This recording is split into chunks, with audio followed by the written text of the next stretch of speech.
Hi, everyone. Welcome back and welcome. We have with us Rafa Kalapa. Welcome, Rafa. Rafa is the founder of Kalapa Wisdom School for Changemakers. And yeah, so why don't you tell us what is the Kalapa Wisdom School for Changemakers? Thank you so much for having me, Alice. Professionally, a lot of people know me as Alan. My name is Alan Raphael. Side is the legal name, but Raphael being my middle name, Rafa is a nickname, and Rafa Kalapa is like my pen name. Yeah, I'm turning more toward that. So Kalapa is a word from Sanskrit that means bundle. Hmm. And when I was in my teens, I had a life crisis moment that turned into an aha opportunity moment. I realized that we had been, as humanity, we've been uh, destroying our very own life support systems on planet Earth. We're in the largest extinction period since the dinosaurs. And losing an individual like a great ape or some other uh, beautiful animal is a tragedy, but losing an entire species is something that's hard to wrap our minds around. And we're in the greatest extinction period since the dinosaurs. um, Climate change, there are all these things happening that are undermining our very own life support systems. And I knew that if I continued to live unconsciously or semi-consciously, I would keep being part of the problem and I wanted to be part of the solution, but I didn't know what that meant. And I had enough insight to understand that all the problems are interconnected and interrelated, but we'll have a better results if we work at the root cause rather than on the symptoms or symptoms of symptoms. But I didn't know what making a difference would look like. I did have enough insight that the New Age movement and the human potential movement gave us hundreds of great tools and also thousands of crappy ones. And so discernment is a challenge for change makers. And I made a commitment, and this was in my teens, to find, research, learn, integrate the very best tools, modalities, methodologies, processes that I could find for living in harmony within ourselves, with each other, and with the planet. And so that search for tools and modalities that complement each other, some of them might have to do with habitat restoration, some of them might have to do with alternative currency, some of them have to do with communication skills, all these different tools and modalities that can reinforce each other. That search turned into an integrated curriculum that I first called Kalapa. And since I've realized it's also a developmental pathway for change makers to increase our traction and our reach and our impact. And since then, it's turned into a school. So, Kalapa Wisdom School for Changemakers. And that's a growing community of people who have two core commitments. One of those commitments is making a positive difference, being part of the solution. And the other core commitment is personal growth and development, a constant path of learning and growing, becoming a better person. So, both of those commitments are important, and that's who we speak to. Wow. So it sounds like very similar to my commitments and what I created with Conversations Against Fascism, but it also sounds like you had this clarity very young. Like, I don't think I knew about the New Age movement or the human potential movement until at least my late 20s, maybe later. And though I was always interested in wisdom and principles, I don't think I would have put it all together so early. So you were precocious. It's also a product of my background. I was brought up, I grew up bilingual, bicultural, binational in the US and Mexico. And my mom was born and raised in Mexico. And she would say to me, hey, before you're Mexican, before you're American, you're a human being and you're a citizen of the world. Mm. And I'm writing a book, actually. I have several books that I want to get out there. But one of the books I have in rough draft is titled My Great Grandfather Escaped Prison Dressed as a Woman. Mm. And that's a true story of one of my great grandfathers who was a conscientious objector and would not join the Russian-Japanese war. So this grandfather who was Ukrainian, the people in the resistance ended up getting him a Romanian woman's passport, and he escaped with the laundry people who brought him a dress. And so I was born into these lineages of conscientious objectors, war refugees, change makers, people committed to making a difference. My mom was clearly a change maker, and it was a little bit of product of my upbringing that early on I had some important insights. And if I were to distill, like, what is the root cause of all these different things: deforestation, acidification of the oceans, plastic in the oceans, sexism, racism, climate change, species extinction. If we were to take, like, what's the root cause of all these problems, I would say it's human immaturity. Mm, It's mm, because we're not evolved enough yet. And so if we were to take the span of humanity and use the analogy of like a person's lifespan, we're like impetuous 9-year-olds who just, some people might say 4-year-olds, some people might say 13-year-olds, but, like, I get to be addicted to fossil fuels and you don't get to tell me what to do. And we need to it could grow be out a of it. 2-year-old. Yeah. Could totally be a 2-year-old. But on a cultural level, humans are immature, is what I'm hearing. Culturally and individually. But I mean, individually, my understanding of consciousness development is we go through all the different phases and stages from the time we're born, but also as a culture, yes, the center of gravity of the culture pulls you up to its level, but then if you grow beyond it, it wants to suck you back down. But yeah, helping the culture evolve and helping flip the consciousness of humanity, because what happens is we pass this law or we pass that law to create conservation or to wean ourselves off of fossil fuels. But then the next administration comes in and fights it, or somebody takes it to court and they fight it there. And we have this economic system that's based on unlimited growth. And so, what we actually want is, if we're able to flip the consciousness collectively to the next level, then the right laws will flow from that. The right systems and structures will flow from that. And we won't have this fighting in politics and the legal system and the courts that, to me, looks like almost like an autoimmune disease of the earth. Yeah, I was thinking about immune system metaphors. So before I was a coach, well, not right before, but earlier I was a facilitator of large group decision making methods, and and what I would say when I would pitch organizations and say you need to use our method and not other methods is yeah, systems have immune systems. They Yeah. will head to homeostasis, and that's why you can make a wonderful strategic plan, but if nothing has changed in people's thinking, or not just thinking, but people's mindset about each other and about the organization, everything will revert, and the plan will never get used. And in Yeah. and yeah. And there was something I was going to say about immune systems, consciousness. Oh, the other thing was I don't know. Have you read? I think I can't remember. It's Donatella Williams or Donella Williams. Places to Oh, Integrate yeah. Your System.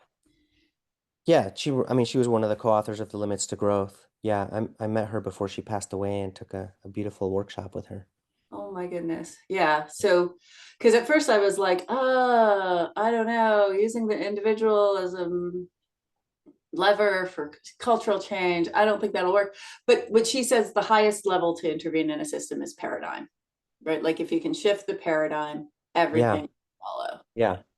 Yeah. One of the modalities that we work with in Kalapa, Kalapa has 8 modules, and they're organized along the directions of the compass.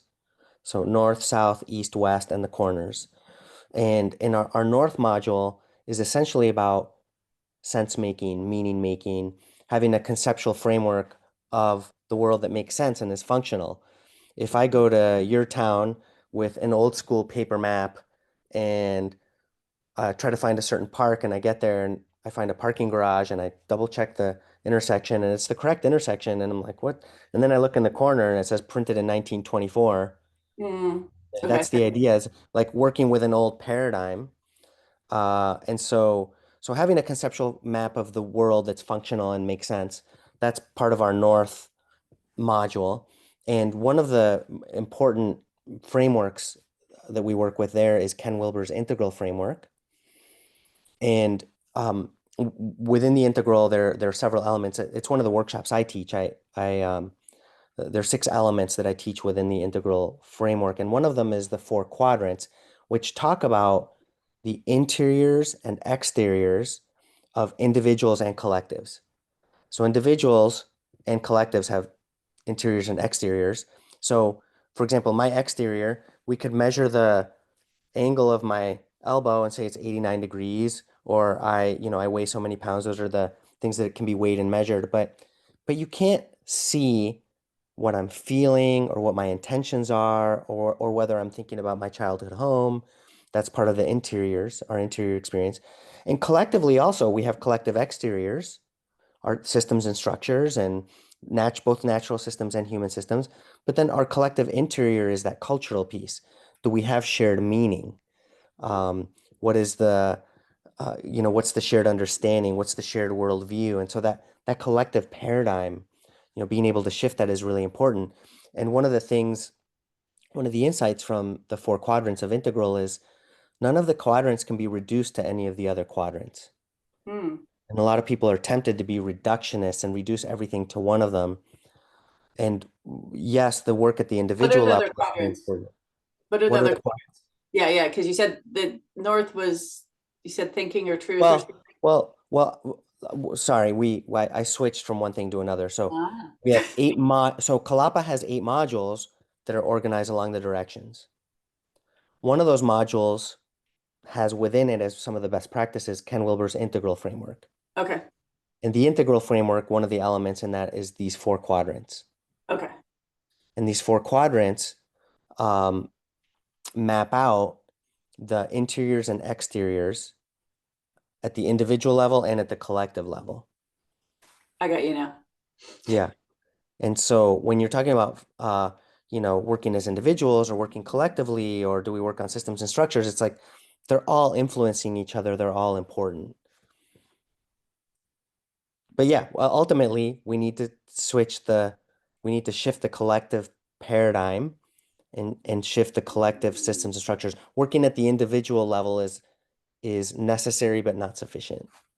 Mm, yeah, yeah. When I was an organization development person, I was like, never work with individuals. And now I'm a coach and I work with mostly individuals. Even when I work with groups, it's groups Yeah. um, of individuals, not interdependent groups. And yeah, everything, everything And influences everything. And I can show you any of these frameworks that you want on this call. I have visuals, I have everything already constructed, and anything that you want to look at, we can pull it up and we can kind of go through it. All right. Um, Well, we'll see. We'll see. Maybe. sure. Yeah. um, so you work with change makers, and what do you think? What have you found is the most important thing for change makers to know or shift to really well, to be effective, and also I'm guessing you also support people in being healthy in the process of being effective. Yeah. Well, and that's part of it. As I was thinking through, what are the minimum categories of things change makers need? I wanted to come up with 3, but I came up with 5. And these minimum categories of what change makers need to be effective, I call them the big 5. And the big 5 exist in each of our modules of Kalapa. Um, I don't know, would you like me to go over the modules real quick and tell you what those are? Or maybe I'll go over the big 5 first. Okay. So because you're asking what are the most important things for change makers? So I'll just name the 5 and then we can go through and unpack them. So mindsets, tools, skills, resources, and community. And mindsets are important because we self-sabotage, we talk ourselves out of things, we talk ourselves into settling for less, we disempower ourselves. And so having empowering mindsets is really important. I use the word mindsets in the broadest possible way to include states of consciousness, to include the attitudes that we inhabit, and to include frameworks, ideas. It could even be a quote that suddenly screws your head on right because you remember, like, oh, this is the consciousness I want to be in. So that's mindsets. Tools and skills, you could have a great tool, but not be skillful with that tool. And so both are important. We need to have really high quality tools, but we also want to be skillful with those tools. So finding great tools and developing your skill level with those tools. One of the tools I've been working with for a long time is Marshall Rosenberg's process, nonviolent communication. And it makes a big difference to be skillful with nonviolent communication versus simply having some framework that I'm sort of floundering around in. So mindsets, tools, skills, resources are one of the limiting factors for many, many great projects and many great initiatives that change makers take on. These could be financial resources, but also people resources, informational resources, interior resources brings us back to mindsets. And then obviously community. One hallmark of change makers is we often feel isolated. We often feel we're the only one in my family or the only one in my community who thinks this way or sees the world this way. And we really need each other just for basic human connection, but also to inspire each other, to challenge each other, to build that field of love and positivity to fuel our work forward. So mindsets, tools, skills, resources, and community. Each of our 8 modules in Kalapa has the big 5. Mm. Each module has its own mindsets. It has its own best practices or tools, etc. This is really well developed. As somebody who, is creating a curriculum for change makers, it's really cool to hear. I mean, I know you've had decades that you've been working on it, and I only have a few years, and it's just really, everything you're saying makes a lot of sense and is very clear. I'm glad. Yeah, I mean, to me, I don't know if it makes sense to people who aren't in the field, but I think it does. And something I'm curious about, and then we'll go into the final 2 questions. And you started off with your concern being environmental concerns, right? But is that, It's easy to see it that way. It was more the panic that hit me when I put all these things together and I realized what we were doing collectively. The panic that hit me was, if we follow the way things are going to their logical conclusion, it's collective suicide. mm-hmm. Yeah, yeah, I get that. And so far we have been. But the concern is not limited to environmental, the way people are treated, the way animals are treated. I mean, it's all part of it. Yeah, got it. And what I was going to ask is, do people work with you from all different kinds of movements? Because like my initial concern was about Yes. rising fascism in the US, and now I'm very concerned about genocide in the Middle East. And Yeah. I've had people come to work with me who are most concerned about the environment, who are most interested in, Got it. Yeah. localism. So I'm curious, do you get change makers from across the spectrum of issues? I do, and I want to say something about this because I call it the ecology of change agency, because sometimes we can fall into the trap of thinking that the thing I'm working on is the most important thing or it's the only important thing. And the reason that my audience or in the audience of Kalapa does not have a demographic, we have these 2 what marketers call psychographics, these 2 psychological indicators, these 2 core commitments. I want to be part of the solution rather than the problem. And I'm working on myself, learning and growing, personal growth and development. And so these two psychographics show up across the board. It could be a college student, it could be somebody who works in government, it could be the activist down the street, it could be a stay-at-home mom, but they have these core commitments. And so actually I work with quite a few executives in business, and we work on leadership skills and practices, but we also work on organizational culture. And so, yeah, I get people show up from across the board.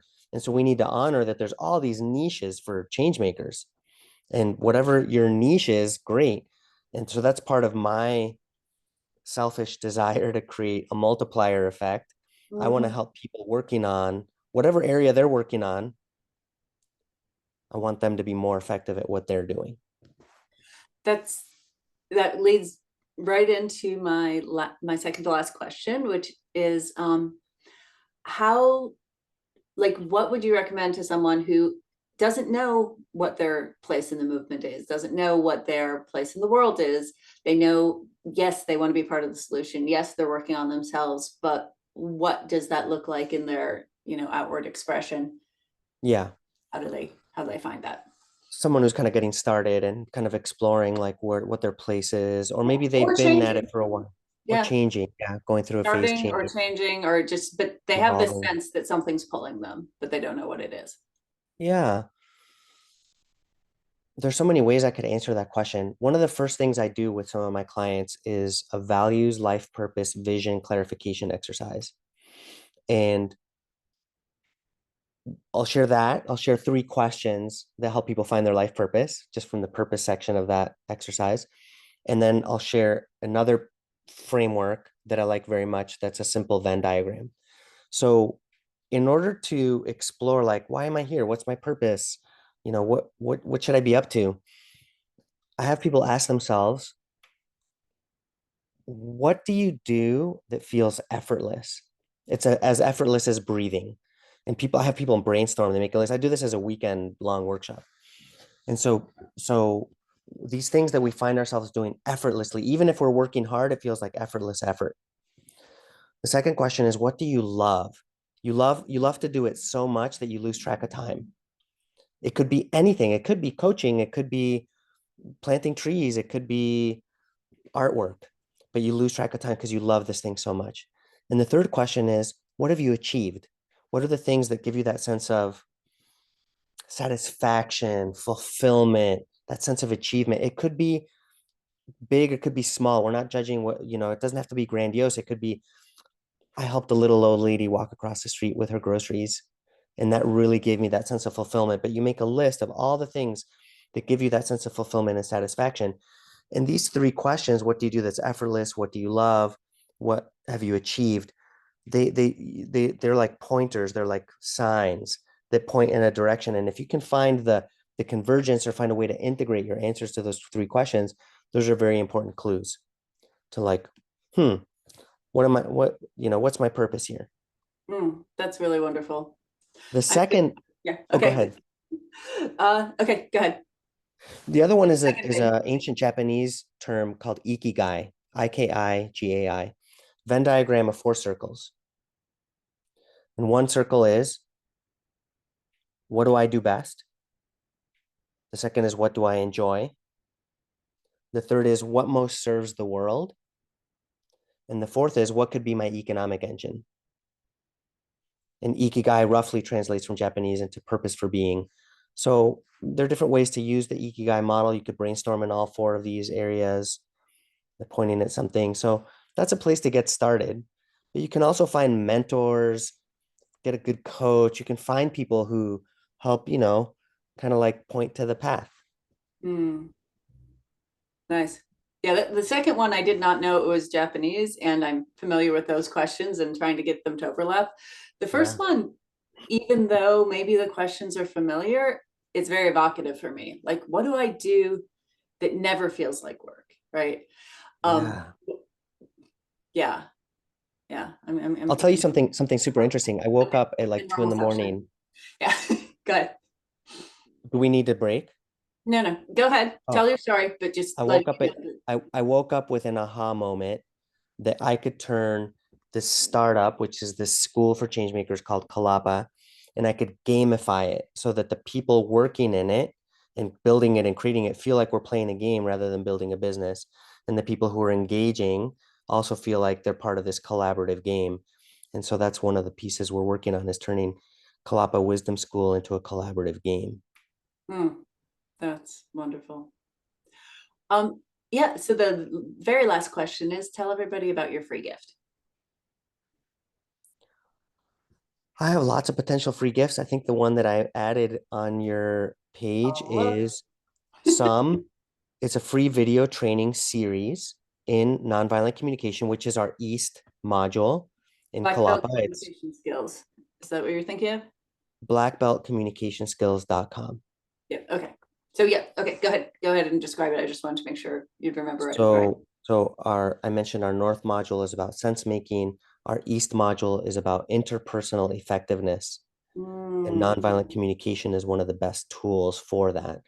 And so if people go to blackbeltcommunicationskills.com, they can get a free video training series for building their communication skills and improving relationships, learning some basics of conflict prevention and resolution. Amazing. Well, Rafa, I'm so glad that we found each other. Fascinating conversation. Really strangely relieving to realize that somebody has been thinking about this longer than me, and put some frameworks and structures out there that my mind has been kind of feeling for. Yeah. Well, I need help developing it. So if you want to play, if other people want to play, they can find me at thekalapa.com. That's the URL for the Wisdom School, THE Kalapa with a K. And my website is rafakalapa.com. So people can reach out. We need all the help we can get. I will definitely be talking. Well, thank you so much for this conversation, Rafa. I learned a lot. I thought about a lot. It was very enjoyable, and I hope it contributed as much to everybody watching. Thank you for the opportunity, Alice. I really appreciate it. You're welcome.